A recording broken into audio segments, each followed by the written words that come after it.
Well, it is a Friday, and that means a visit with Mr. Sports, Bruce Peterson. Bruce, good morning. And listen, I didn't get a chance to talk to you yet, but Mr. Corey Newcomb is a new co-host to the show this morning. So Corey's going to chime in. So if you hear another voice, Bruce, it's Mr. Newcomb over there. Okay. Well, good morning, Corey. Hey, good morning, sir. It's great to talk to you. Very great to talk to you. Yeah, I know Corey. Know Corey well. Yeah, absolutely. I've known you for a long, long time. Well, Bruce, listen. You can cut down all those longs. Just how long are you talking about? Yeah, exactly. We don't want to go there. Come on. Well, so listen, Bruce. I asked you last fall about Kenny Pickett, and you're like, no way, not going to happen. Now, in your defense, everything leading up to last night indicated that you were absolutely right. Everybody was saying there's no way. Kenny Pickett is now a Steeler. What are your thoughts? Well, I think the Steelers did a really big thing here because they didn't let anybody know that they were interested in this kid. Nobody. I mean, it was all Malik Willis, maybe Desmond Ridder. Yep. And then when you listen to Tomlin and Colbert last night, they said, "Oh, this was our guy. He was by far away the guy we most wanted." So I think what they did is they wanted to make sure that nobody in the league thought they wanted Pickett, but he's the guy they really wanted. And interestingly enough, he was the only quarterback drafted in the first round. Wow! I said the same thing, Bruce. That I couldn't believe he was still there. In the fact that he was the only quarterback taken, whereas in the years past, especially in the last decade, there's been 3, 4, 5 guys picked in the first round. Not to see one until pick 20, I said, "Whoa!" It was surprising. I mean, a lot of people had Malik Willis going in the top 5. Oh yeah, and a lot of people thought there'd be 3 off the board by the time Pittsburgh. Or 2 off the board, but it wasn't that way. I mean, I guess the NFL did not really like this quarterback room this year. No. Bruce, you heard a lot about the Steelers talking to Willis and going out to dinner, having these conversations.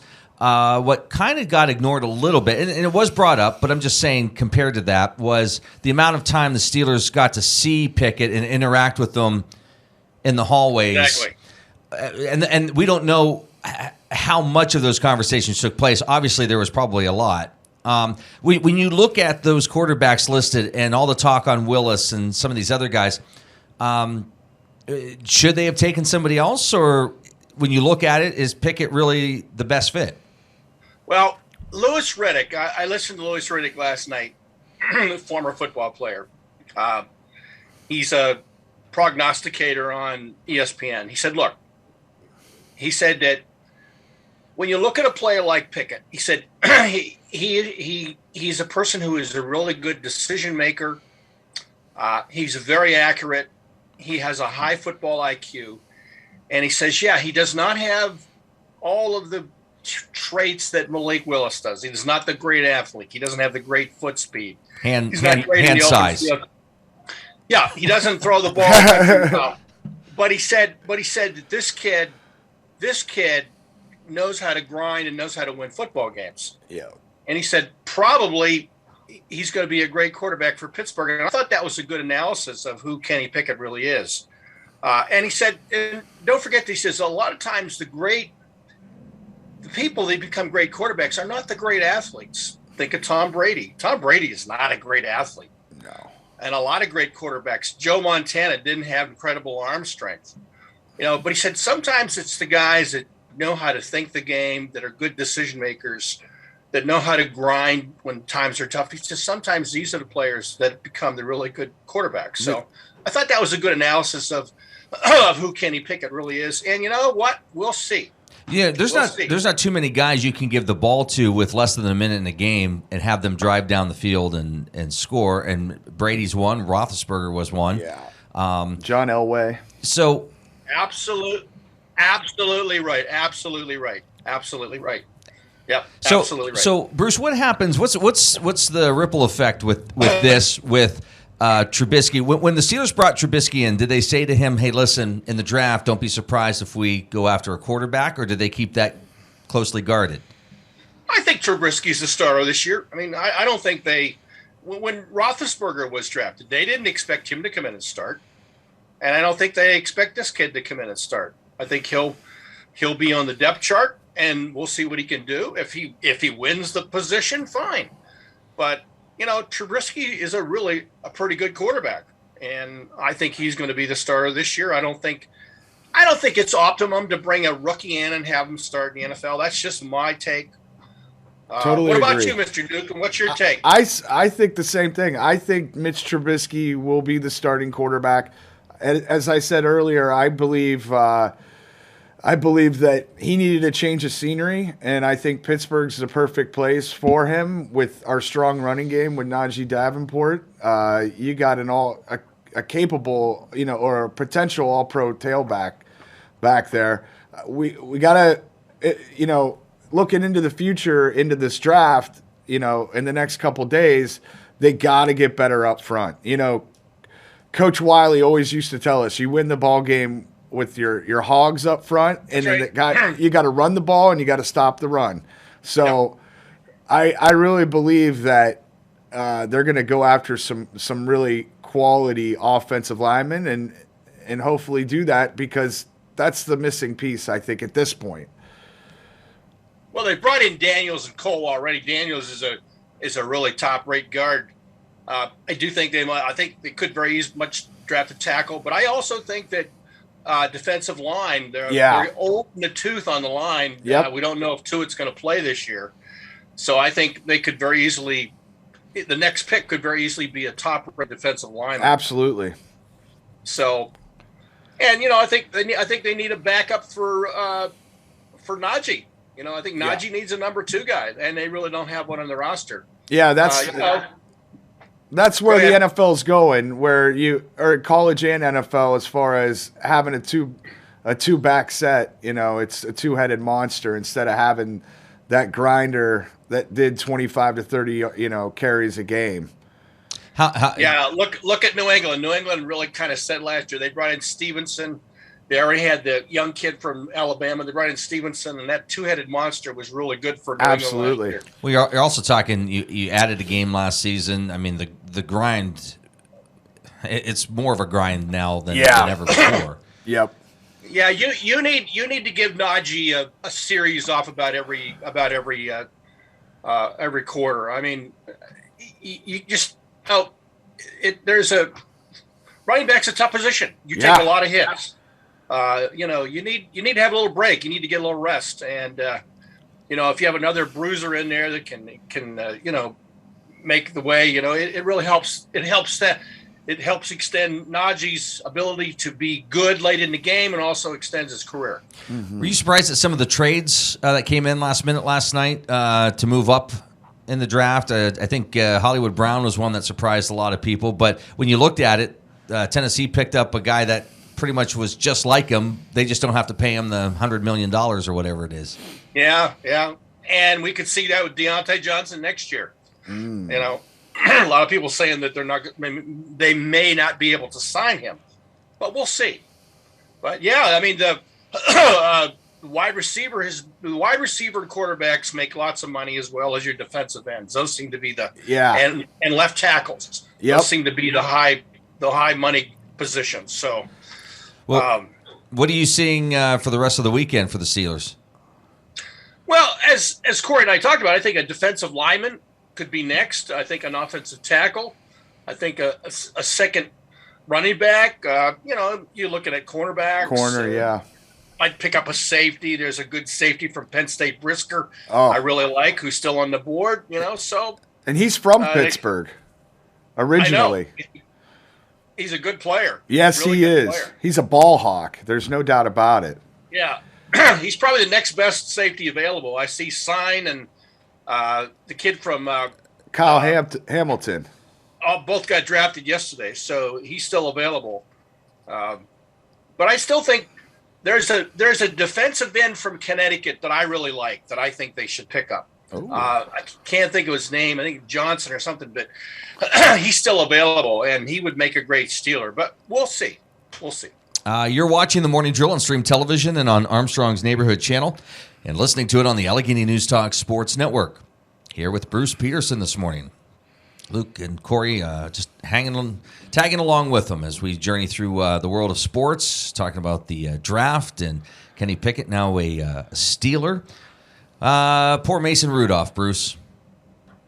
Well, now it's time for Mason to shine. No, it is. It's time for him to shine. Yep.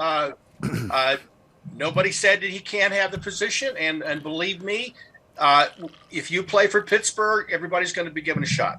Yeah. That's the way Pittsburgh works. They don't annoy anybody in Pittsburgh. You got to go out there and you got to show it on the field that you're the guy. And so Mason had a shot. Well, we'll see what he can do.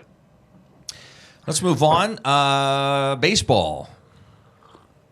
Well, if the Pirates hadn't played the Brewers this year, they'd be 8-5. But they've lost 6 games to the Brewers, and by the way, McCutchen last night got all 3 RBIs in that win. Did I read first home run since leaving the? Yep. Okay. Wow. Yep. Yeah, and then he had a walk-off single in the 9th. So yeah, he was the guy that beat him last night single-handedly. He's playing for them this year. So how was his reception there? Oh, Pittsburgh loves him. Yeah. I didn't see the game, but I'm sure Pittsburgh has always loved him. In fact, a lot of people this year were telling Cherington that they should bring him back. But Cherington is in the business of developing young talent, and so that really wouldn't have been that smart a deal. But he's still a good player. Well, this far into it, what are you seeing that you like from the Pirates, and what's left to be desired? Well, the bullpen's really been much better this year. They do have some talent. The young players are starting to show that they can play, although Reynolds is having a terrible start of the season. He's batting 191, but he will get better. He'll prove. Well, the weather hasn't been great for these guys. No. It's been cold. This has been one of the coldest Aprils on record. I mean, good grief. We had snow 2 days ago. We had snow yesterday, for crying out loud. Yeah, I guess the flip side of that is the opposing team is also playing in this weather. So yeah, that's true. They're only going to get better too. Yeah, they need it to heat up. There's no doubt about it. Oh yeah. I think Pittsburgh's going to be better than a lot of people expected, and I think it's the pitching that's going to do it. They've got a lot of good young pitchers. Most of them are still in the minors, but Cherington has really stocked this team with good young pitching talent. So anyway, I want to talk a little bit about the Penguins. Okay. The Penguins have only won 6 of their last 17 games. Wow. And they I think there was one time in the middle of the season where they were 17 of 20. So they were playing very well early. They're not playing well now. Washington lost last night. So if they win tonight, which is the last game of the season, they'll be the number 3 seed, and they'll wind up playing the Rangers in the playoffs. But an interesting thing happened a couple of days ago. David Moorhead, their CEO, resigned just suddenly, and he'd been there since 2007. And I don't know. Do you follow the Penguins much, Corey? No, I really don't. In fact, I was just talking to my girlfriend last night. I need to get up on the Penguins. There's no doubt about it. I've never really been into the NHL, but the amount of success they've had, it would be good to follow the hometown team. Well, I don't know. I have a feeling that we could be at the end of an era. Yeah. Moorhead has just stepped down. Malkin and Letang are both at the end of their contracts. If you look at their top 3 centers, they're all well into their 30s. Yep. They're an aging team. And I don't know. I just kind of have the feeling that we could see a lot of changes next year. I heard that they were having a hard time reaching an agreement with Letang. And, every franchise that has these core players that are there for a long time, there comes a time when you have to say, okay, we're going to move in a new direction. Yep. And I think we could be there. I don't know. I just don't know. But I don't know. This Moorhead resigning and the contract status of the kid from Russia and paying Malkin and Letang. I don't know. I just kind of feel we're kind of at the end of an era, and this team could look a lot different next year. And they've really kind of, after playing so well most of the year, they've really limped into the playoffs. Yeah. What's that say about the momentum going into the playoffs? Well, yeah, I mean, it doesn't say. And the Rangers, the team they're going to play, is a really good young team. And they've not been able to handle them this year. In fact, they've not been able to handle the really good teams this year. They lost to Edmonton on Tuesday, 5-1. They played them tight for 2 periods, and then Edmonton blew them out in the end. Of course, Jari's hurt now. Their goaltender is out. That's a big thing. He may not be back until into the playoffs. So I don't think they can win without him. I just don't. Well, they don't need to worry about end of the playoffs if it's going to end. In the first round. Yeah. So I don't know. They've been a great team. I think this is the 17th year that they were in the playoffs. Wow. I think they set a record. They've just had a great run, and they still are a good team. Don't get me wrong. They're still a good team. But I don't know. They just seem, with the old core to center, they just seem to kind of run out of gas here at the end of the season. 6 out of 16 is not the way to win in the year. Bruce, and not to sound stupid about this question, but do you see any of it, them just not giving 100% and saving some of that gas for the playoffs? It could well be. That could be. And I remember when the Los Angeles Kings one year had a very mediocre season and won the Stanley Cup. Wow.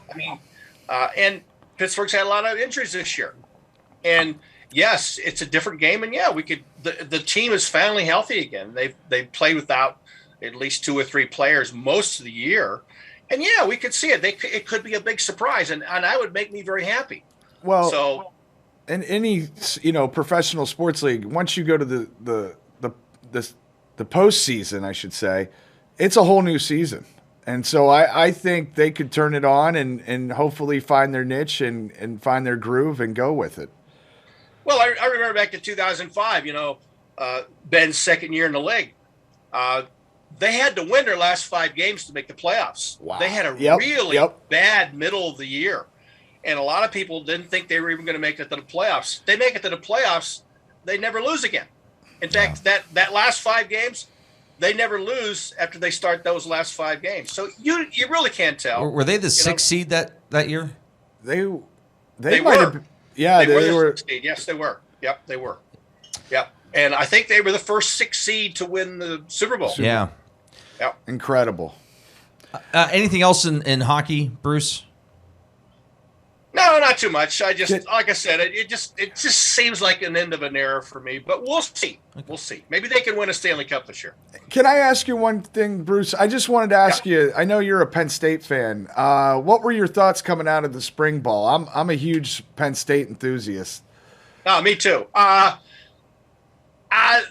There's a lot of players on the roster who've not exhibited the abilities that they have. They have a lot of young players. Yeah, they do. Clifford is going to be their quarterback. Vilou is behind him. Yep. He's good. They've got a very talented roster. Yes. I think they could be a surprise this year in the Big Ten. Absolutely. Well, hey, Bruce, we'll have to go to a game together. I would like that. Yeah, absolutely. I'll go to my friends and see what I can do for us, okay? Bruce, I'll leave you with this comment, circling back to the draft. As I was watching guys come up on the stage, they'd get their hat and they'd be happy.